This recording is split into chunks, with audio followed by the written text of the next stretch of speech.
Welcome back to 504 Road Trips. Today we're back in the state of North Dakota, where we'll be taking a city tour of the city of Dickinson, the midpoint between Fargo, North Dakota and Billings, Montana, giving it the nickname the Queen City of the Prairies. We begin our video on the north side of town on State Highway 22, heading south towards the downtown area.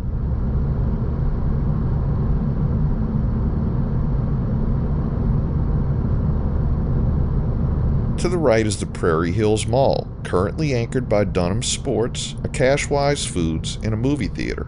Previously, the mall was anchored by JCPenney, Kmart, and a Herberger's department store, which remains empty and for lease. Surrounding the upcoming interchange is a collection of hotels, restaurants, and gas stations, as this is the main exit off of I-94 for Dickinson.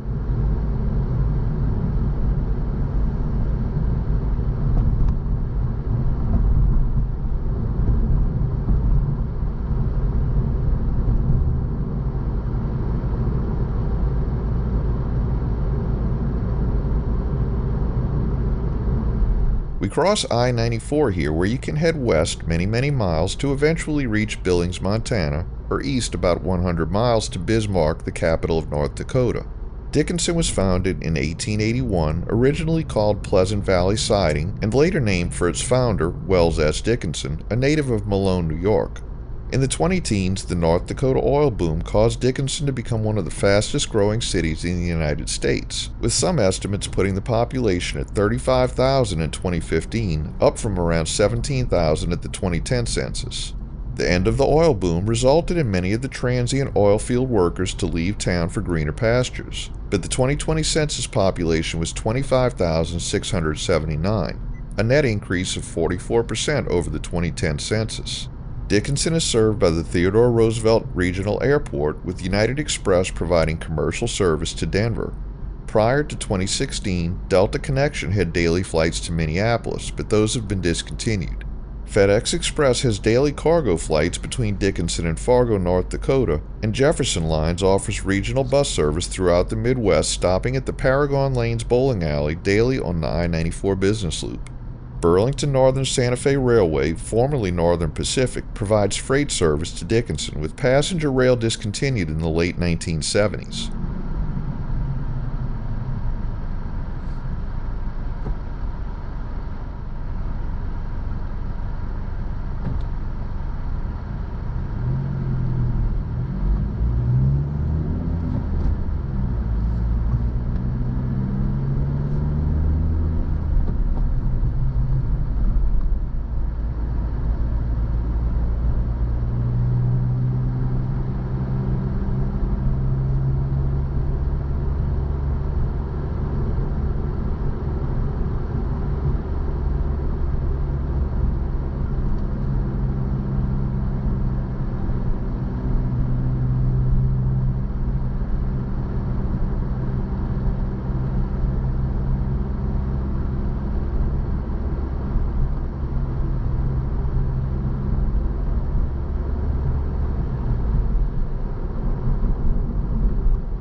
We turn left onto Villard Street, which is the former U.S. Route 10, as well as the Dickinson I-94 business loop.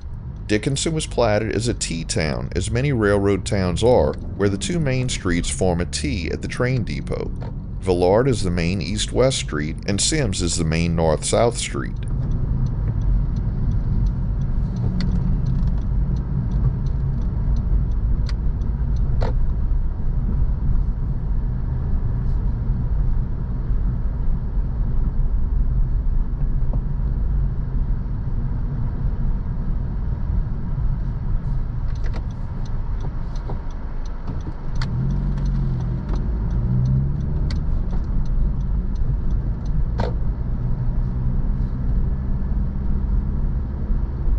On the left at the corner is the neoclassical Merchants National Bank American Bank Center, and next door is the current Dickinson City Hall, although it wasn't yet at the time of the filming of this video.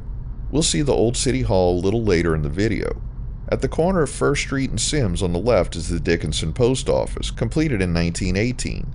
This Renaissance Revival building was constructed of Hebron brick and Ohio sandstone. This is the largest post office in southwest North Dakota and one of the oldest federal buildings in the state.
On the right is the Dickinson Public Library, made possible by a grant from the Carnegie Foundation, which supplied $12,500 to construct and furnish the building.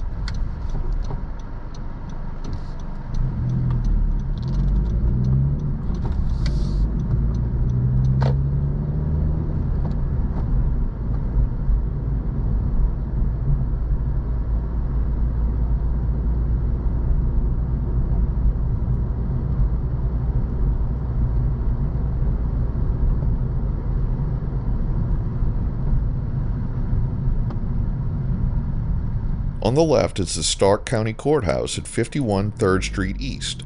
The current Art Deco structure was designed by architect William F. Kirk and built in 1936 by the S.W. Jonas and Company.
On the right at 227 Sims, the house with the white picket fence, is the historic Dickinson house built in 1902 and home of the H.L. Dickinson family. Dickinson was one of the area's first homesteaders and had a farm 7 blocks to the west at the current intersection of Villard and West 7th Avenue. H.L. Dickinson and cousin L.G. Dickinson later formed the Dickinson Mercantile Company in 1891. Their cousin W.S. Dickinson was a land agent for the Northern Pacific Railroad and gave the town its name.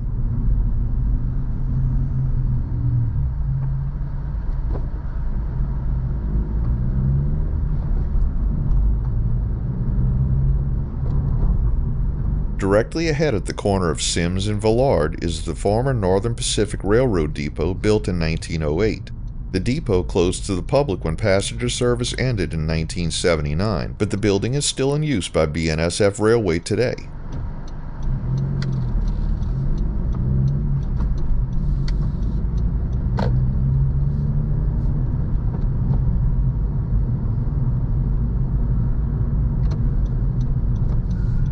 As we drive up First Avenue West, we'll see the home and former home of 2 different benevolent societies. On the right is the 1915 Independent Order of Oddfellows Frontier Lodge No. 27, which occupies the top floor of No. 30. Then on the left, the tall Classical Revival building at the corner is the historic Elks Building, constructed in 1912. The basement and first floor are used as retail space, and in the early 20th century was occupied by Montgomery Ward's department store. The Benevolent Protective Order of Elks sold the building in 1979 and moved to a new facility, and a major renovation took place in 2001.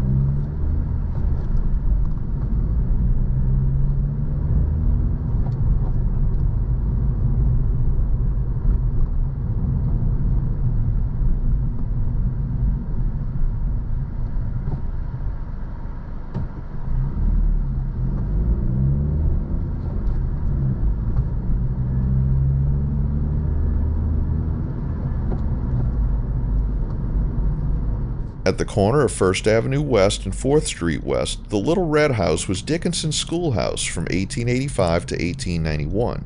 This was the first building in Dickinson to be built specifically for use as a schoolhouse. In 1891, a larger school was built, and the building was sold in 1892, and it was converted to a private residence.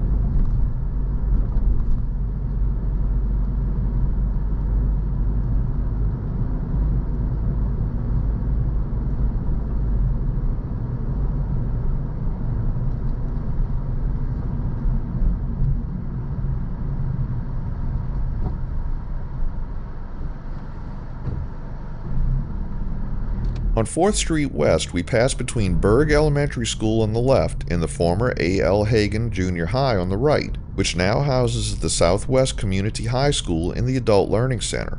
Hagen was originally Central High School until the late 1960s, when a much larger campus was built to become Dickinson High School, which we'll see later in the video.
As we approach Villard Street again, a row of modern buildings with retro facades that backs up to the railroad tracks has replaced a parking lot, reviving the feel of a small railroad town's main street, and looking much like it did in the early 1900s.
Here we visit the campus of Dickinson State University, which is part of the North Dakota University system. It was founded in 1918 and granted full university status in 1987. The buildings seen here were built in 1924 when it was still called the Dickinson State Normal School.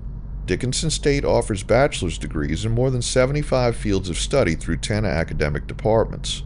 The university also offers certificates and associate's degrees. However, it specializes in business management, teacher education, and nursing. Most students attending DSU are business management majors, although education, nursing, natural science, and agriculture majors constitute significant areas of study.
On the left is Dickinson High School, currently serving around 1,000 students, with 60 certified teachers and 35 classified staff members. The school offers 328 different courses in a variety of subjects, as well as advanced placement courses and college dual credit courses. Dickinson High School had its beginnings in 1966 and was designated as one of 2 vocational high schools in North Dakota. Dickinson's mascot is the midget, which in the mid-90s raised concerns that the mascot was politically incorrect. Citizens of Dickinson were almost universally opposed to a change, and although the little people of America asked that the name be changed as recently as 2019, opposition to the change still ran high. The general consensus is that the mascot doesn't portray little people in any kind of negative light, and although the term is outdated, there's no reason to change it. Dickinson is one of 5 schools in the United States that has the midget mascot as of 2021.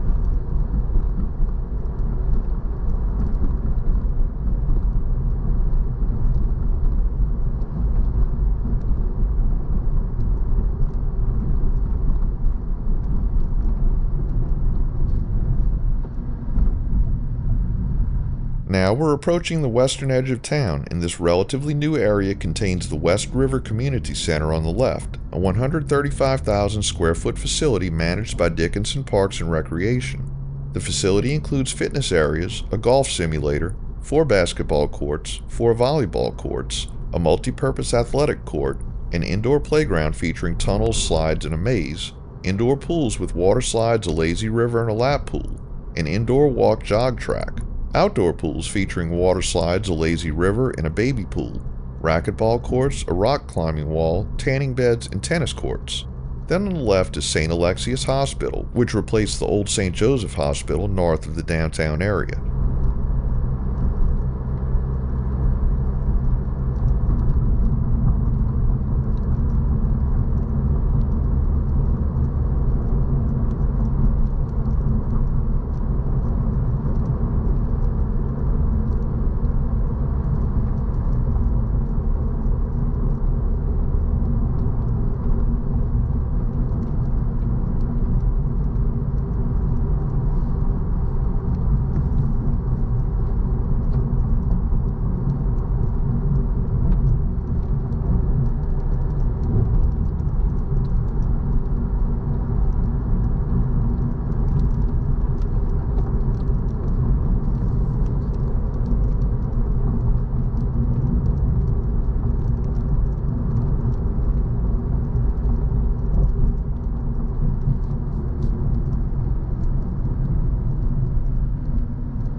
Back on the north side of I-94, we passed by Dickinson Middle School, which seems to stand in the middle of nowhere, but was placed in what was a rapidly developing area during the oil boom, development which abruptly stopped when the oil boom went bust.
We conclude today's video pretty much back where we started. Thanks for watching. If you like this video, please give us a thumbs up, post a comment, subscribe, share and follow us on social media, and join us for our next 504 road trip.